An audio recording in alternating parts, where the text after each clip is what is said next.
First up is Doctor Strange in the Multiverse of Madness, and this is going to be a spoiler-free review because I don't care what universe you live in, there is a circle of hell reserved for people who give spoilers, one, without warning, and two, before anyone has even had a chance to see a film, which is technically what happened to a lot of people with Doctor Strange in the Multiverse of Madness, which is such a bummer because there's, like half the enjoyment of Marvel films is like Easter eggs and things like that and big reveal moments. And so to take that away from someone is just, it's so rude. But spoiler-free review.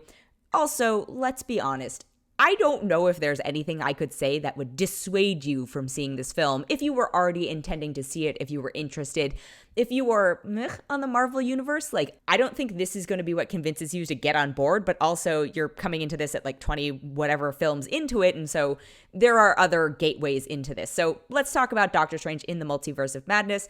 I went in with relatively low expectations. I liked the first Doctor Strange movie at the time, but I think I kind of like all these movies at the time. You have that sort of like adrenaline hype as soon as you get out and you're like super excited. But in retrospect, and also having, however many films have come out since, it's not one of the strongest, I think. I know a lot of people really like it, but I really like Benedict Cumberbatch, but something about it has not held up for me.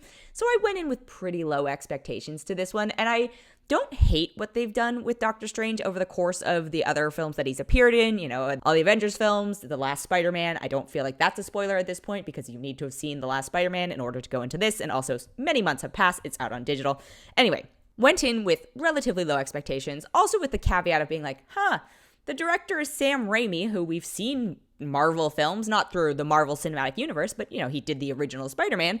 It's interesting to see him get a go at another superhero, but I was like, again, the original Spider-Man movie doesn't hold up, but it's also 20 plus years old, so I'm like, okay, well, I don't think it's its fault necessarily. I was not sure what to expect. I actually had a pretty decent time. I think the most important thing I can note about this one, that again, is not a spoiler, it's just tonally, it's more horror than any other film I think we've had in the MCU so far. In fact, I know than any other film we've had in the MCU so far. And I think I hate horror movies. I would just be clear about that. But I think what I liked about it is that it gave it like a flavor that it still felt like it was a Marvel film, but it had its own personality to it that also stood outside of the character, because I think a lot of the films rely on the style of the characters that are built up, but that doesn't mean the filmmaking always matches. So like Guardians is probably a good example where it's like a little slapstick comedy-y at this point. I would say something like Eternals, whether or not you liked it, was more stylistic, and I appreciated that part about it. And so for Doctor Strange in the Multiverse of Madness, the fact that it had a style to it, even if it's a style that I don't personally love, I was like, oh, I appreciate that you have been allowed to play within the bandwidth that they've given you. Like, there's still constraints on it, but that Sam Raimi clearly brought some of his own pizzazz to it. I was like, okay, I like this. I think another good example is like Taika Waititi, what he did for the Thor films. You're like, cool, that's his style.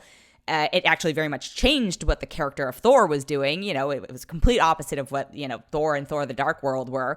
But it's like, all right, well, that's where we're going with it. And we know that's a byproduct of the director. And so I think having Raimi involved in this was actually like a healthy catalyst for it.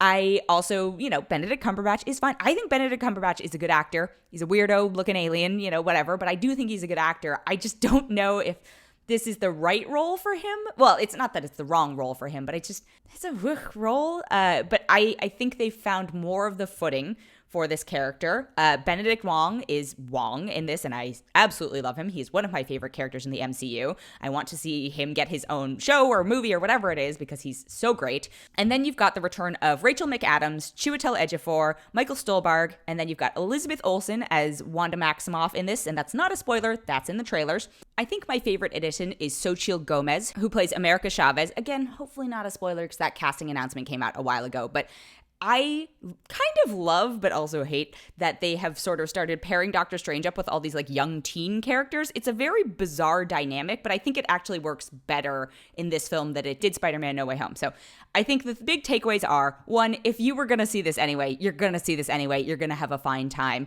Two, it is a little darker and scarier. If you have younger kids, I think that's the only audience it really impacts that I could see maybe there being some spookier moments for them.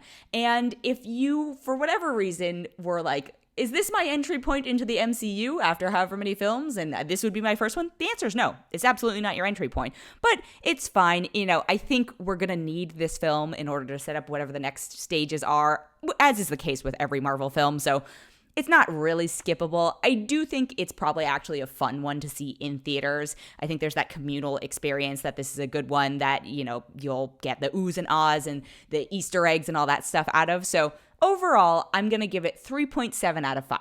And then next up, I have The Pentaverate, which is a new series on Netflix starring Mike Meyers. I actually thought it was going to be a movie, but I guess it's a series, and really it lengthwise could just be a movie. And I try not to use this word when reviewing things because I do think it's slightly hyperbolic and strong, but I think I hate this show.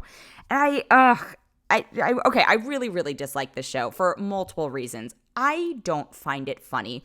I am someone who grew up with Austin Powers and at the time found it very funny, but all of the charm, or not even charm because that's probably the wrong word, but all of the humor of that, it's being recycled in this, but it's not funny anymore, or he hasn't updated his shtick or whatever it is. It just feels tired and out of touch. So Mike Meyers plays a bajillion characters in this. And Mike Meyers, I don't care how much prosthetics you put on him, he doesn't disappear into roles. I don't care what voice he does, I don't care whatever. He's still Mike Meyers, especially when you see him visually, right? Like, I know he's done voice work, but when you see him, you're like, okay, that's Mike Meyers. And I guess he probably tried to pick characters who he could physically embody more easily, but it's just super weird. So the premise of it is that there's a group of 5, there's a secret society of 5 men that are ruling the world, and that they bring a newcomer in who's played by Keegan-Michael Key. All the others are played by Mike Meyers. And then it's about secret power and all of these things. And then, Mike Meyers again plays a Canadian journalist trying to unearth what's going on there. And I can tell what they were going for. They're trying to parody a lot of modern political and cultural figures, but it's just not funny. It's like, I don't know how else to say this. I don't know who's finding this funny. I guess more power to you if you're enjoying it. And then there's all this like crude humor, which I think the thing about Austin Powers, and I have not gone back and watched those in a very long time, so it's quite probable and likely that they don't hold up. But at least those, I feel like a lot of fun and joy of it was like the wink, wink, nudge, nudgeness of it, where they're making all of these inappropriate jokes and all these sort of references and plays on words, but it's not relentless. And some of them are just so not clever in the Pentaverate that I'm like, what has happened here? There's lots of jokes about just like buttholes basically, and like there's just something, I don't know what his fixation is, but there's just a fixation on that particular body part that I just am like, it's even if I was going for juvenile humor, at a certain point it's just tired and it's not that clever. Again, it could be very wrong, but I remember Austin Powers being clever. But when you're trying to make these jokes this often in this show, it gets old and tired really fast.